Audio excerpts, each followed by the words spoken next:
Legenda Gunung Tangkuban Perahu menceritakan kisah tragis seorang pemuda bernama Sangkuriang yang dilanda amarah dan kesalahpahaman, hingga akhirnya ia berhadapan dengan takdir yang tidak terelakkan. Sangkuriang, yang sejak kecil terpisah dari ibunya, Dayang Sumbi, akhirnya kembali setelah bertahun-tahun mengembara. Dalam perjalanan hidupnya, ia dikuasai oleh dendam terhadap sang ibu, yang menurutnya telah meninggalkan dirinya. Namun, takdir memutarbalikkan segalanya ketika Sangkuriang secara tidak sengaja mengungkap kebenaran tentang identitasnya dan hubungan dengan ibunya. Dalam usaha untuk membuktikan diri dan mendapatkan pengakuan, Sangkuriang menerima tantangan ibunya yang harus menyelesaikan tugas besar, membangun sebuah perahu dalam waktu yang hampir mustahil. Mari lanjut ke cerita lengkapnya. Pada zaman dahulu kala, di tanah Sunda yang subur dan indah, berdirilah sebuah kerajaan yang makmur dan dipimpin oleh seorang raja bijaksana. Sang raja dikenal adil dalam memerintah rakyatnya, serta memiliki permaisuri yang cantik jelita. Mereka hidup dalam kebahagiaan dan keharmonisan di dalam istana megah yang dikelilingi oleh taman bunga dan pepohonan rindang. Namun, kebahagiaan mereka terasa belum sempurna karena mereka belum dikaruniai seorang anak yang dapat meneruskan tahta kerajaan. Sang raja dan permaisuri telah lama berdoa kepada para dewa dan leluhur agar dikaruniai seorang putra atau putri. Mereka melakukan berbagai upacara, memberikan sesaji di puncak gunung, serta mendatangi pertapa bijak untuk meminta petunjuk. Hingga suatu malam, sang permaisuri bermimpi bertemu dengan seorang dewi yang memberinya bunga teratai emas. Dewi itu berpesan bahwa dalam waktu dekat, permaisuri akan mengandung seorang anak yang akan membawa perubahan besar bagi kerajaan. Keesokan harinya, permaisuri merasa ada perubahan dalam tubuhnya. Para tabib istana memeriksanya dan mengabarkan bahwa permaisuri sedang mengandung. Sang raja sangat bahagia mendengar berita tersebut. Rakyat pun ikut merayakan kabar gembira ini dengan mengadakan pesta dan doa bersama sebagai bentuk rasa syukur. Setelah 9 bulan berlalu, permaisuri melahirkan seorang bayi perempuan yang cantik jelita. Bayi tersebut diberi nama Dayang Sumbi. Sejak kecil, Dayang Sumbi telah menunjukkan kecerdasan dan kelembutan hati. Dia tumbuh menjadi gadis yang memikat, tidak hanya karena parasnya yang rupawan tetapi juga karena budi pekertinya yang luhur. Namun, kecantikan dan keanggunan Dayang Sumbi menarik banyak perhatian, termasuk dari para pangeran dan bangsawan dari negeri tetangga. Banyak dari mereka yang datang melamar, namun sang putri selalu menolak dengan halus. Ia merasa belum ingin menikah dan lebih suka menghabiskan waktu dengan kegiatan yang ia sukai, seperti menenun dan menikmati keindahan alam.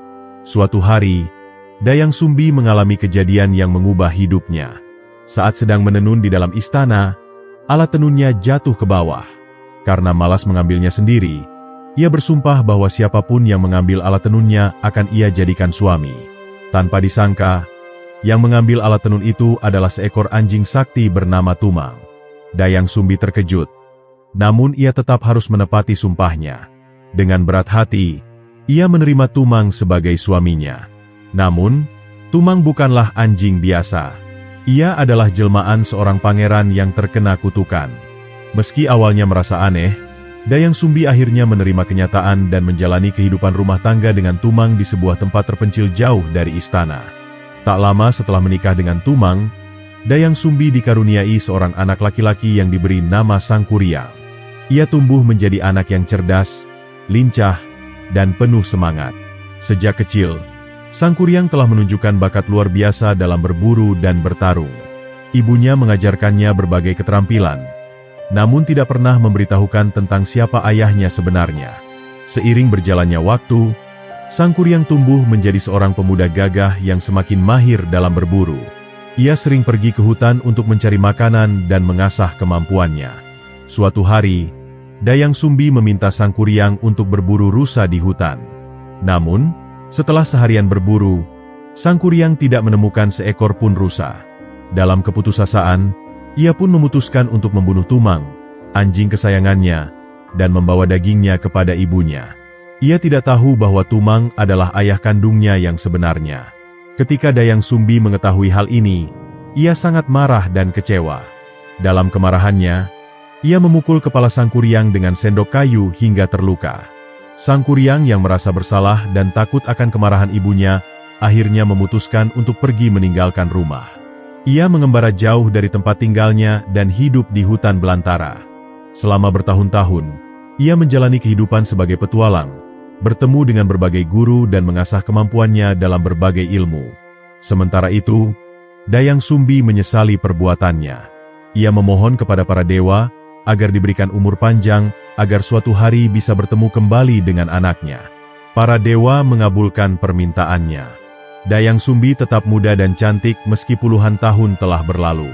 Di tempat lain, Sangkuriang terus tumbuh menjadi pria dewasa yang kuat dan sakti.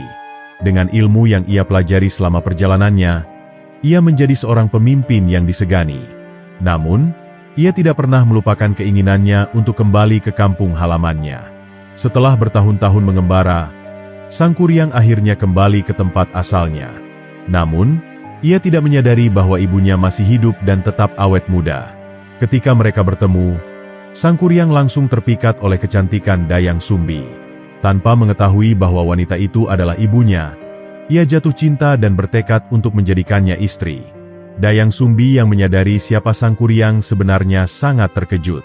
Namun, ia tidak langsung menolaknya karena tidak ingin menimbulkan kecurigaan.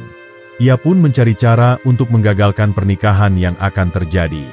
Dayang Sumbi yang merasa terkejut dan ketakutan saat menyadari bahwa pemuda gagah yang melamarnya adalah putranya sendiri mulai berpikir keras. Ia tahu bahwa Sangkuriang adalah seorang pria yang memiliki kekuatan luar biasa dan tekad yang kuat. Menolaknya secara langsung hanya akan menimbulkan kecurigaan, atau lebih buruk lagi, memicu amarah yang bisa berakibat fatal. Oleh karena itu, ia menyusun siasat untuk menggagalkan pernikahan dengan memberikan syarat yang mustahil untuk dipenuhi. Setelah berpikir cukup lama, Dayang Sumbi akhirnya mengajukan permintaan yang di luar nalar manusia biasa. Dengan wajah tenang, ia berkata kepada Sangkuriang bahwa dirinya bersedia menjadi istrinya, tetapi ada dua syarat yang harus dipenuhi terlebih dahulu. Pertama, Sangkuriang harus membangun sebuah danau besar yang mengelilingi bukit dalam waktu 1 malam. Kedua, ia harus membuat sebuah perahu raksasa yang bisa digunakan untuk berlayar di danau tersebut. Dan semuanya harus selesai sebelum matahari terbit. Sangkuriang yang sangat mencintai Dayang Sumbi sama sekali tidak gentar dengan tantangan tersebut. Baginya, tugas itu bukan sesuatu yang mustahil. Dengan ilmu dan kekuatan yang telah ia pelajari selama bertahun-tahun dalam pengembaraannya, ia merasa yakin bisa menyelesaikan permintaan itu. Tanpa berpikir panjang, ia menyanggupi syarat yang diajukan dan bersiap untuk bekerja. Melihat keteguhan hati Sangkuriang, Dayang Sumbi semakin gelisah. Ia berharap bahwa Sangkuriang akan menyerah, atau setidaknya mempertimbangkan ulang niatnya.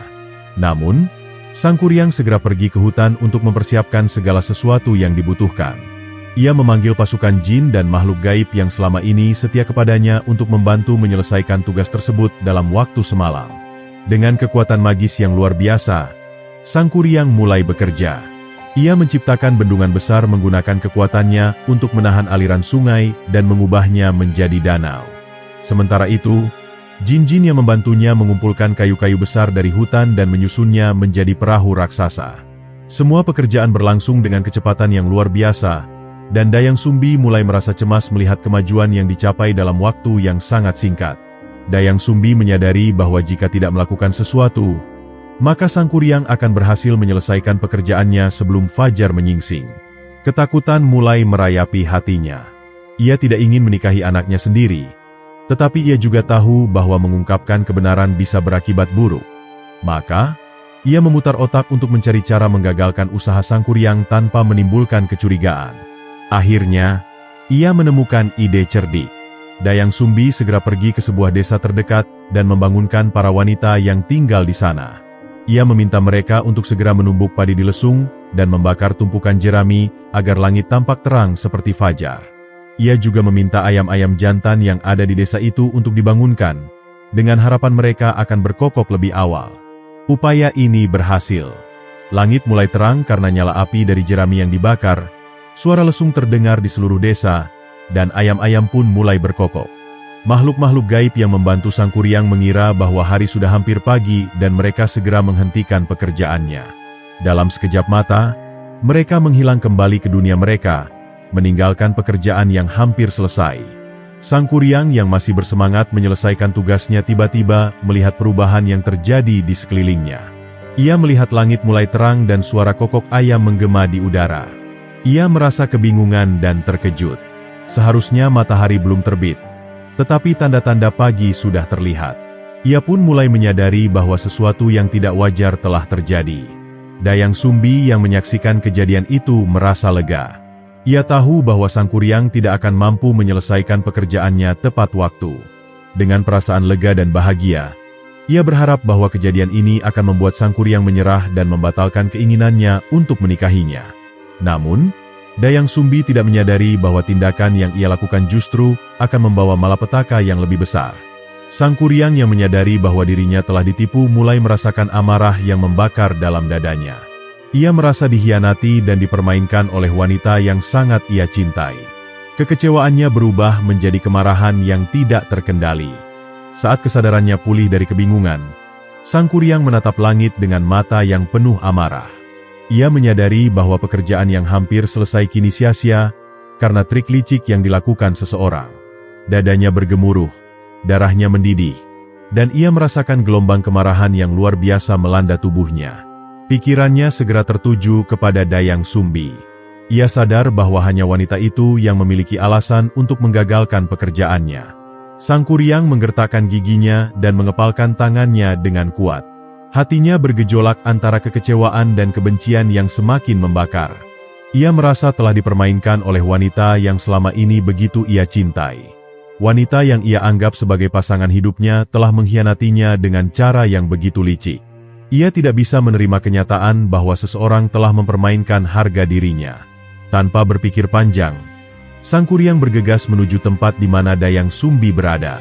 Langkah kakinya bergema di antara pepohonan, menyiratkan kemarahan yang tak terbendung. Setiap hembusan napasnya terasa berat, seperti bara api yang terus membakar jiwanya. Ia ingin mendapatkan jawaban, ingin mendengar sendiri dari mulut Dayang Sumbi mengapa ia melakukan pengkhianatan yang begitu keji. Ketika akhirnya ia menemukan Dayang Sumbi yang masih berdiri dengan ekspresi tegang, ia menatapnya dengan mata penuh kemarahan. Suaranya menggema ketika ia bertanya, "Mengapa kau melakukan ini padaku? Mengapa kau menghancurkan semua yang telah kubangun?" Namun, Dayang Sumbi tidak langsung menjawab. Ia hanya menatap Sang Kuryang dengan tatapan penuh kesedihan dan ketakutan.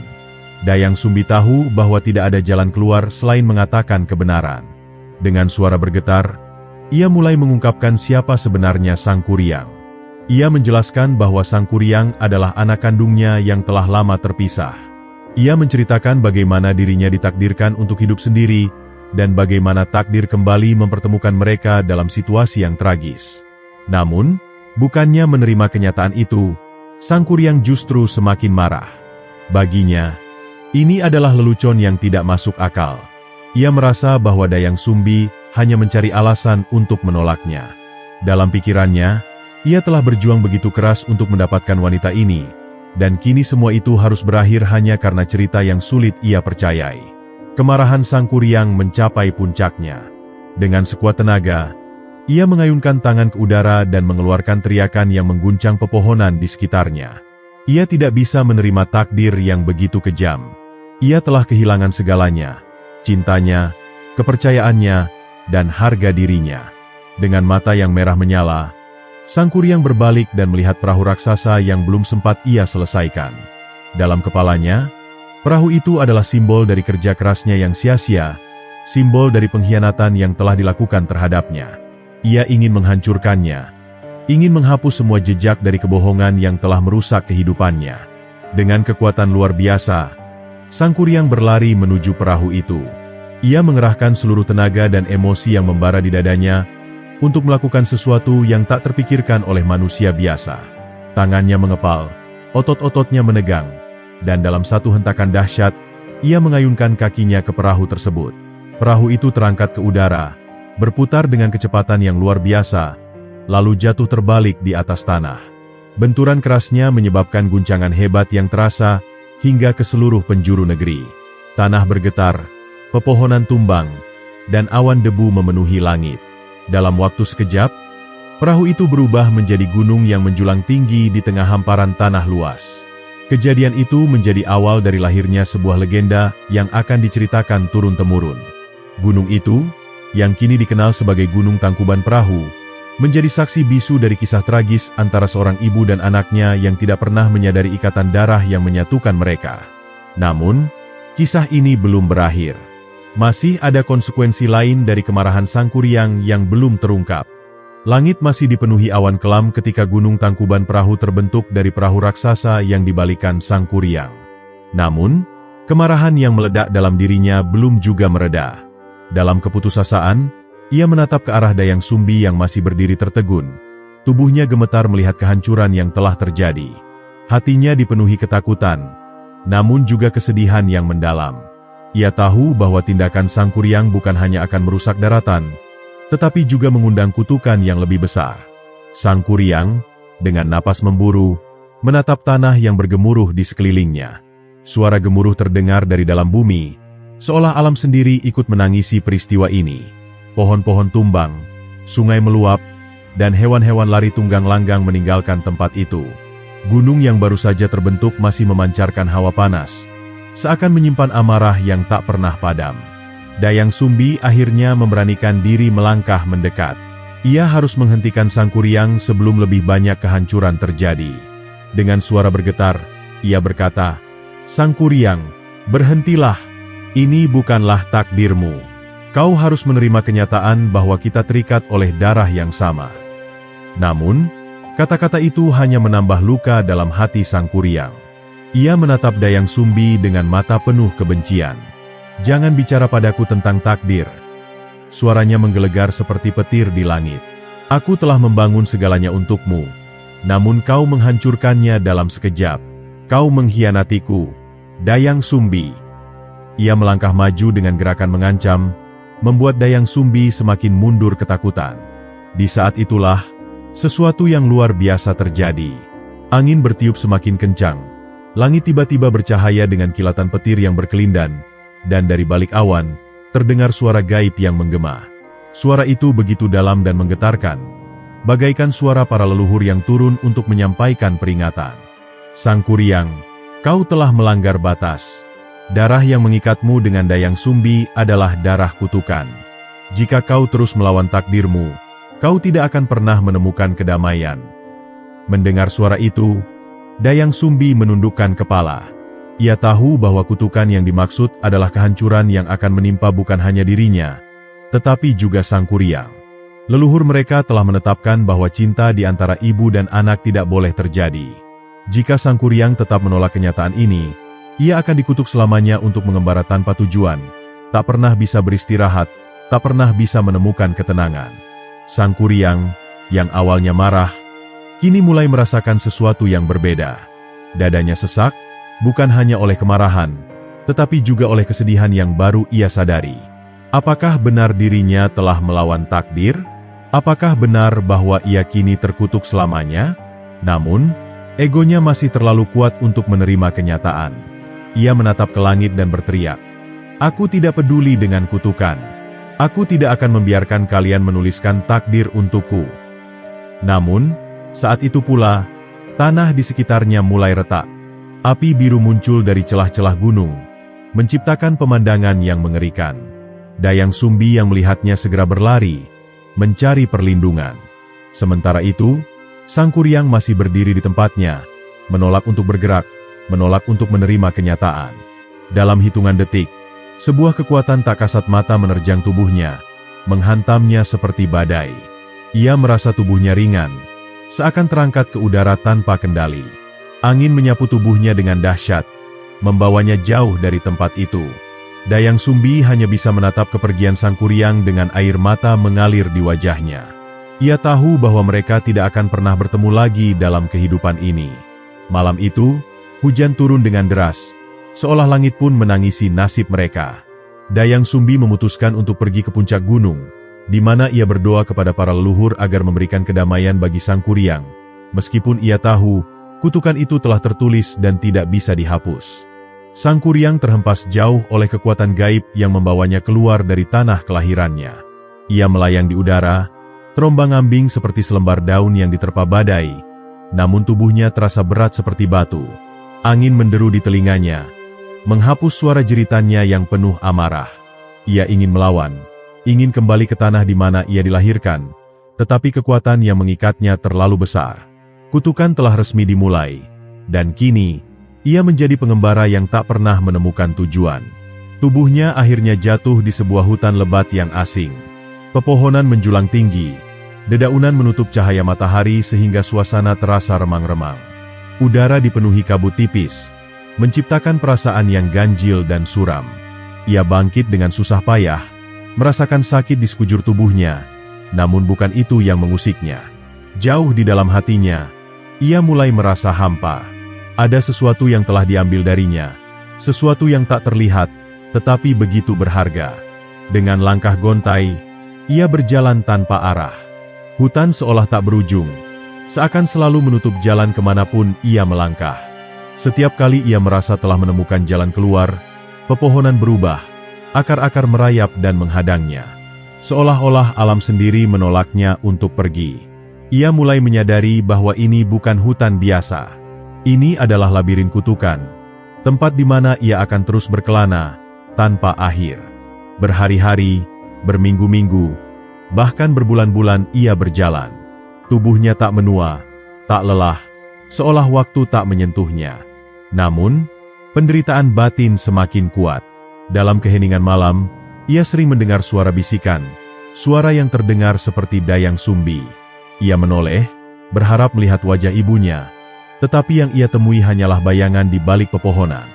Bayangan yang semakin lama semakin nyata, seperti mengintainya dari kejauhan. Kadang, dalam mimpinya, ia melihat kejadian di masa lalu. Ia melihat dirinya sebagai anak kecil, berlari-lari di padang rumput, tertawa bersama ibunya. Ia merasakan kembali kasih sayang yang pernah ada. Namun, ketika ia hendak menyentuhnya, sosok itu lenyap, berganti dengan bayangan suram tentang gunung Tangkuban Perahu yang terbentuk dari amarahnya. Ia terbangun dengan teriakan, menyadari bahwa semuanya telah terjadi, dan tidak bisa diubah. Suatu malam, di tengah hutan yang gelap, ia bertemu dengan seorang lelaki tua berjubah hitam. Wajahnya tak terlihat jelas, tetapi suaranya dalam dan penuh kebijaksanaan. Sang Kuryang, panggilnya dengan suara berat, kau telah ditakdirkan untuk mengembara, tetapi kutukan bukan akhir dari segalanya. Kau harus menemukan sesuatu yang lebih besar dari dirimu sendiri. Sang Kuryang menatap lelaki itu dengan mata penuh kelelahan. Apa maksudmu? Apakah ada cara untuk menghapus kutukan ini? Tanyanya dengan suara penuh harapan. Lelaki tua itu tersenyum tipis. Kutukan bukan untuk dihapus, tetapi untuk dipahami. Kau harus mencari makna di balik perjalanan ini. Jika kau terus terjebak dalam kemarahan dan penyesalan, kau tidak akan pernah menemukan kedamaian. Kata-kata itu menusuk hatinya. Selama ini, ia selalu menyalahkan orang lain, dayang sumbi, para leluhur, bahkan takdir itu sendiri. Namun, ia tidak pernah berpikir bahwa mungkin, di dalam dirinya sendiri, ada sesuatu yang harus ia temukan. Lelaki tua itu melangkah mundur. Tubuhnya perlahan menghilang dalam kabut. Teruslah berjalan, Sang Kuryang, katanya sebelum benar-benar lenyap. Jawabanmu ada di ujung perjalanan ini. Sang Kuryang menatap ke depan. Untuk pertama kalinya, ia merasa bahwa pengembaraannya mungkin bukan sekadar hukuman, tetapi sebuah ujian. Ia menarik napas dalam, melangkah maju dengan perasaan yang berbeda. Ia masih belum tahu apa yang akan ia temui, tetapi ia siap untuk mencari jawabannya. Sang Kuryang terus berjalan melewati hutan tanpa ujung, mengikuti nalurinya yang kini mulai lebih tenang daripada sebelumnya. Setelah pertemuannya dengan lelaki tua berjubah hitam, ia mulai memahami bahwa kutukan yang menimpanya bukan sekadar hukuman, melainkan sebuah perjalanan untuk menemukan sesuatu yang lebih besar. Namun, apa yang harus ia cari? Apa yang harus ia temukan? Ia belum memiliki jawaban. Hanya ada jalan di depannya, dan ia harus terus melangkah. Setelah sekian lama mengembara, akhirnya ia tiba di sebuah danau yang luas. Airnya begitu jernih, hingga ia dapat melihat bayangan wajahnya yang terpantul di permukaan. Matahari senja memancarkan cahaya keemasan, menciptakan bayangan yang aneh dan penuh makna. Ia berlutut di tepi danau, menatap refleksinya dengan saksama. Untuk pertama kalinya, ia benar-benar melihat dirinya sendiri, bukan sebagai pemuda yang kuat dan penuh amarah, melainkan sebagai seseorang yang tersesat dalam pencarian jati diri. Bayangan di permukaan air tampak berubah. Wajahnya memudar, berganti dengan sosok seorang wanita berparas cantik yang begitu ia kenal, Dayang Sumbi. Ia terkejut dan mundur selangkah. Namun air danau tetap memantulkan wajah ibunya yang tersenyum lembut. Bibirnya bergerak, seolah mengatakan sesuatu, tetapi tak ada suara yang terdengar. Sang Kuryang merasa hatinya bergetar. Selama ini, ia selalu dipenuhi dengan amarah dan kebencian, merasa dikhianati oleh nasib, oleh ibunya sendiri. Namun, kini ia melihat sesuatu yang berbeda di dalam refleksi itu. Ada kesedihan di mata ibunya. Ada luka yang selama ini tak ia sadari. Mungkinkah selama ini ibunya juga merasakan penderitaan yang sama? Perlahan, permukaan air mulai beriak. Bayangan itu menghilang, berganti dengan gambaran masa lalu. Ia melihat seorang bayi kecil yang digendong oleh seorang wanita yang penuh kasih. Bayi itu tertawa, menggeliat dalam pelukan hangat ibunya. Ia melihat Dayang Sumbi menatapnya dengan penuh cinta, membelai kepalanya dengan lembut. Air mata menggenang di matanya. Ia teringat bagaimana ia pernah menjadi anak yang dicintai, sebelum semuanya berubah. Mungkinkah ia telah salah menilai selama ini? Mungkinkah amarahnya hanya bayangan dari kesedihan yang ia pendam? Tiba-tiba, terdengar suara gemuruh dari dalam danau. Dari tengah air yang bergelombang, muncul sesosok wanita berjubah putih. Wajahnya bersinar lembut seperti cahaya bulan. Ia menatap Sang Kuryang dengan tatapan penuh kedamaian. "Anakku," katanya dengan suara yang bergema di seluruh danau, "apakah kau telah memahami apa yang kau cari?" Sang Kuryang terdiam. Ia ingin menjawab, tetapi tak tahu apa yang harus dikatakan. Wanita itu melangkah mendekat, meski kakinya tetap berada di atas permukaan air, seolah ia adalah bagian dari danau itu sendiri.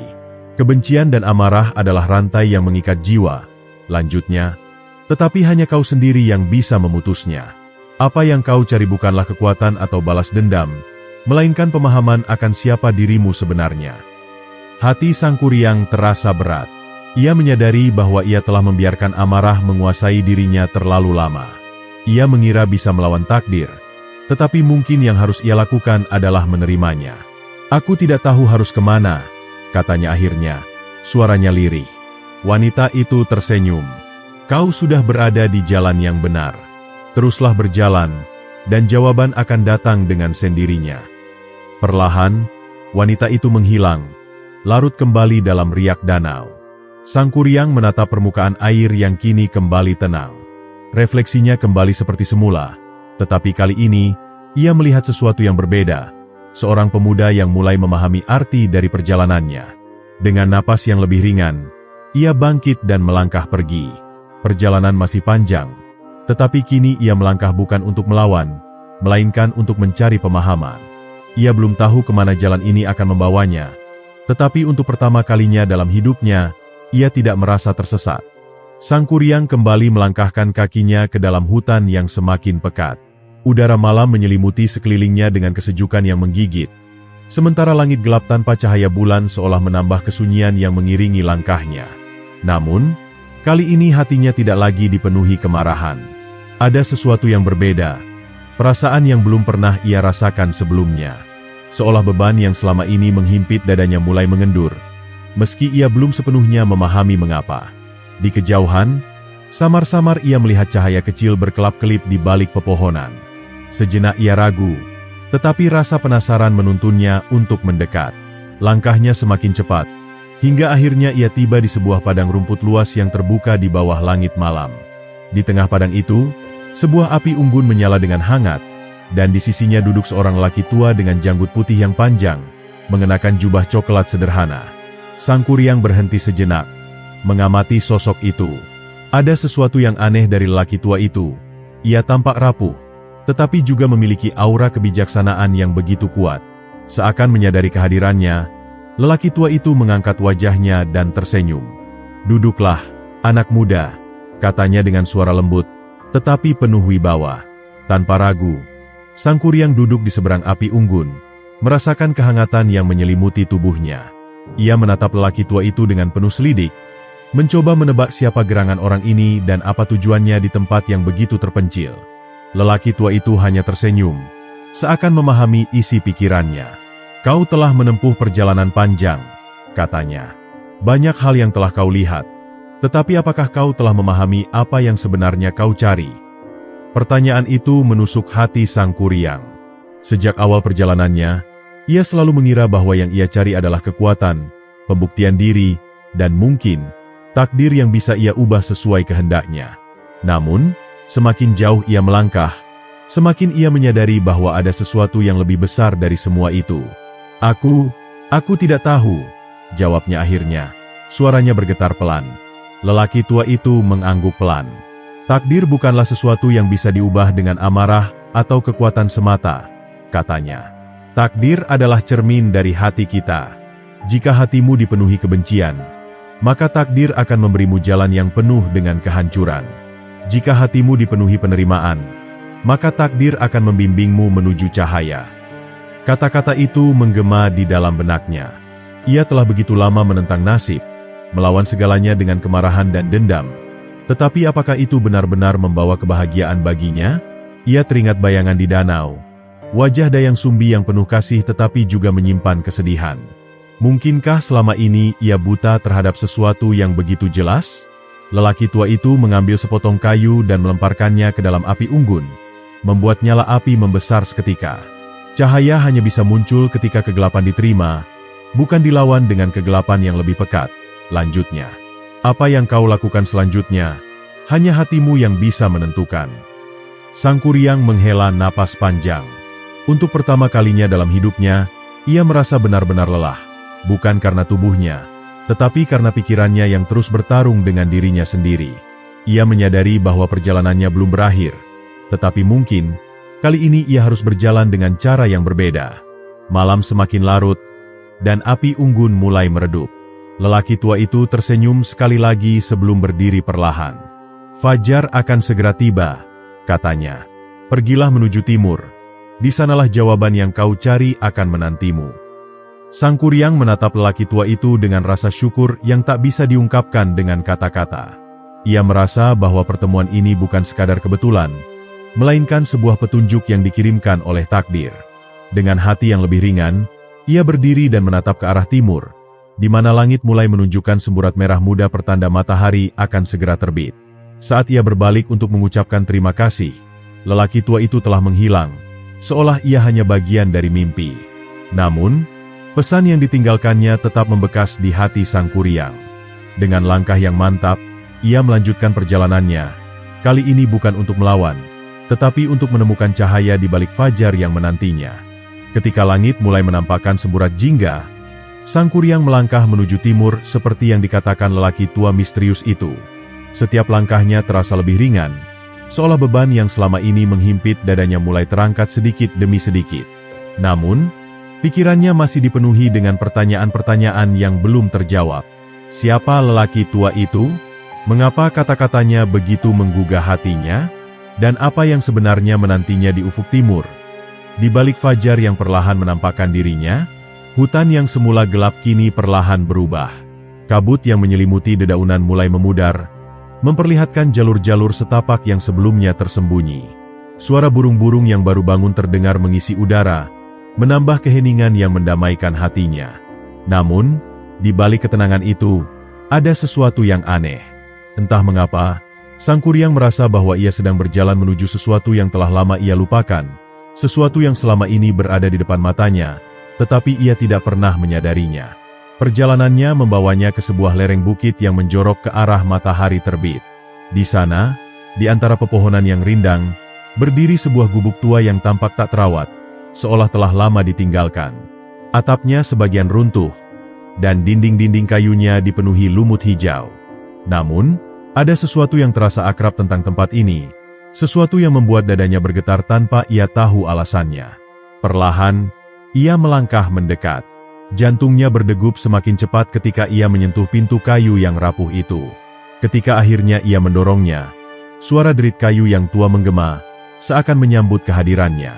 Di dalam, udara berbau tanah dan kayu lapuk, tetapi di antara debu dan reruntuhan, matanya tertuju pada sesuatu yang membuatnya terdiam. Di tengah ruangan, tertata sebuah meja sederhana yang di atasnya terdapat sebuah kain tua yang telah lusuh. Dengan tangan gemetar, Ia meraih kain itu dan membuka lipatannya. Seketika, dadanya terasa sesak. Di dalamnya terdapat sehelai selendang sutra berwarna merah muda yang begitu akrab baginya. Selendang itu adalah milik ibunya, Dayang Sumbi. Sang Kuryang jatuh berlutut, memegang selendang itu erat-erat seolah ingin memastikan bahwa ini bukanlah ilusi. Kenangan-kenangan lama kembali membanjiri pikirannya. Kenangan tentang masa kecilnya, tentang ibunya yang selalu menyanyikan lagu pengantar tidur untuknya, tentang rumah sederhana yang dulu mereka tinggali sebelum semuanya berubah. Ia menyadari bahwa tempat ini bukan sekadar gubuk tua biasa. Ini adalah rumah lamanya, tempat ia tumbuh besar sebelum ia diusir oleh ibunya sendiri. Segala amarah yang selama ini membakar hatinya kini terasa begitu sia-sia. Ia telah menghabiskan bertahun-tahun membenci ibunya, menyalahkan takdir atas penderitaannya, tanpa pernah menyadari bahwa di balik semua itu, ada cinta yang sebenarnya tidak pernah pudar. Mungkin ibunya telah melakukan kesalahan. Tetapi apakah dirinya sendiri tidak melakukan hal yang sama? Air mata mengalir di pipinya tanpa bisa ia cegah. Ia memejamkan mata, merasakan segala emosi yang selama ini ia pendam meledak begitu saja. Ia telah melupakan betapa besar kasih sayang yang dulu diberikan kepadanya, betapa banyak pengorbanan yang dilakukan ibunya untuknya. Dan sekarang, setelah sekian lama, ia kembali ke tempat di mana semuanya dimulai. Bukan sebagai anak kecil yang ceroboh, tetapi sebagai seorang pria yang akhirnya memahami arti sebenarnya dari kehilangan dan penyesalan. Di luar, fajar telah menyingsing sepenuhnya. Cahaya keemasan menerobos masuk melalui celah-celah kayu yang retak, menyinari ruangan yang selama ini diliputi kegelapan. Seakan memberi isyarat bahwa inilah waktunya bagi Sang Kuryang untuk melihat dunia dengan cara yang berbeda. Bukan lagi dengan kemarahan, bukan lagi dengan dendam, tetapi dengan pemahaman dan keinginan untuk memperbaiki apa yang telah rusak. Dengan tangan yang masih gemetar, ia menggenggam selendang itu erat-erat. Ia tidak tahu apakah ia masih memiliki kesempatan untuk bertemu ibunya lagi, tetapi satu hal yang pasti, ia tidak ingin menghabiskan sisa hidupnya dengan kebencian. Mungkin sudah waktunya bagi dirinya untuk menerima masa lalunya, untuk memaafkan dan mencari jalan baru. Saat ia berdiri dan melangkah keluar dari gubuk itu, sinar matahari pagi menyambutnya dengan kehangatan yang berbeda. Langit yang dulu terasa suram kini tampak lebih terang, seolah alam pun mengerti perubahan yang terjadi dalam hatinya. Ia menatap ke kejauhan, ke arah lembah di mana sebuah kerajaan berdiri megah di bawah cahaya matahari pagi. Di sanalah, di tempat yang jauh di seberang lembah itu, ia tahu bahwa ibunya masih berada di sana. Dan untuk pertama kalinya, ia merasa bahwa takdirnya belum sepenuhnya ditentukan. Ia masih memiliki pilihan, dan pilihan itu ada di tangannya sendiri. Langkah Sang Kuryang meninggalkan gubuk tua itu terasa lebih ringan, seakan beban yang selama ini menghimpit dadanya perlahan-lahan menghilang. Namun, pikirannya masih dipenuhi dengan pertanyaan yang belum terjawab. Apakah ibunya masih akan menerima dirinya setelah semua yang terjadi? Apakah masih ada jalan untuk menebus segala kesalahan dan kesombongan yang telah ia lakukan? Di benaknya, hanya ada satu cara untuk mengetahui jawaban itu. Ia harus kembali ke kerajaan, ke tempat di mana ibunya berada, dan menghadapi segala konsekuensi dari perbuatannya. Perjalanan menuju kerajaan tidak mudah. Jalanan berbatu yang curam dan berkelok memaksanya untuk berhati-hati dalam setiap langkah. Angin gunung berhembus kencang, membawa serta aroma tanah yang lembab dan suara dedaunan yang berbisik seperti rintihan masa lalu. Namun, tidak seperti sebelumnya, kali ini ia merasa lebih tenang. Ia telah menemukan bagian dari dirinya yang telah lama hilang, dan meskipun masa depan masih penuh ketidakpastian, ia siap untuk menghadapinya. Saat ia mencapai puncak bukit yang menghadap ke lembah, matanya menatap kerajaan yang berdiri megah di bawah sana. Dari kejauhan, ia bisa melihat menara-menara tinggi yang menjulang di antara pepohonan, serta aliran sungai yang membelah kota dengan gemilang. Namun, lebih dari itu, ada sesuatu yang menarik perhatiannya.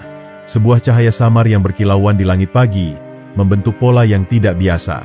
Seolah-olah semesta sedang menuliskan sesuatu untuknya, memberikan petunjuk terakhir sebelum ia mengambil keputusan terbesar dalam hidupnya. Sang Kuryang menatap langit dengan penuh kebimbangan. Apakah ini pertanda bahwa ia harus melanjutkan rencananya untuk menaklukkan kerajaan? Ataukah ini adalah peringatan bahwa ia telah melangkah terlalu jauh? Hatinya berdebar saat ia mengingat kembali wajah ibunya. Tatapan lembut yang dulu selalu menyambutnya ketika ia masih kecil. Apakah ia benar-benar ingin menghancurkan segalanya hanya karena amarah dan kesalahpahaman?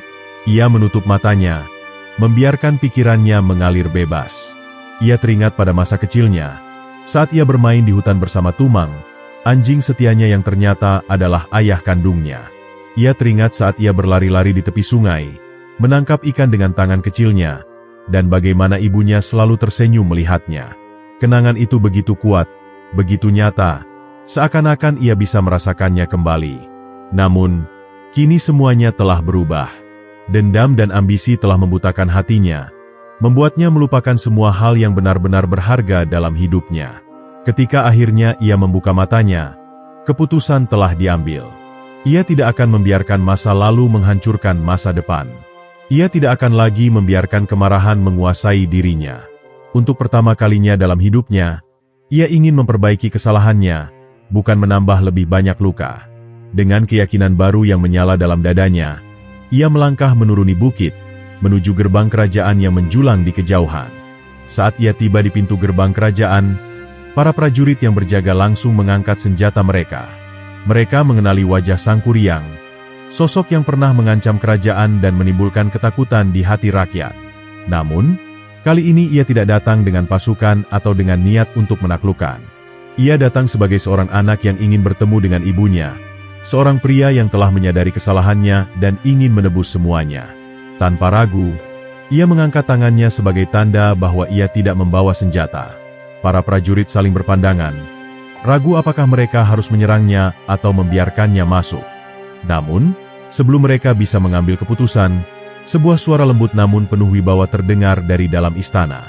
"Biarkan dia masuk." Semua mata langsung tertuju pada sosok yang berdiri di tangga istana.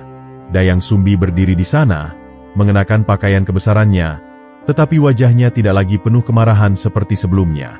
Ada ketenangan dalam tatapannya, kelelahan yang tidak bisa disembunyikan, tetapi juga harapan yang masih tersisa.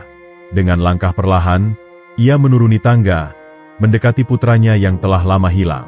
Sang Kuryang menatap ibunya dalam diam. Begitu banyak yang ingin ia katakan, begitu banyak penyesalan yang ingin ia ungkapkan, tetapi kata-kata terasa begitu sulit untuk keluar.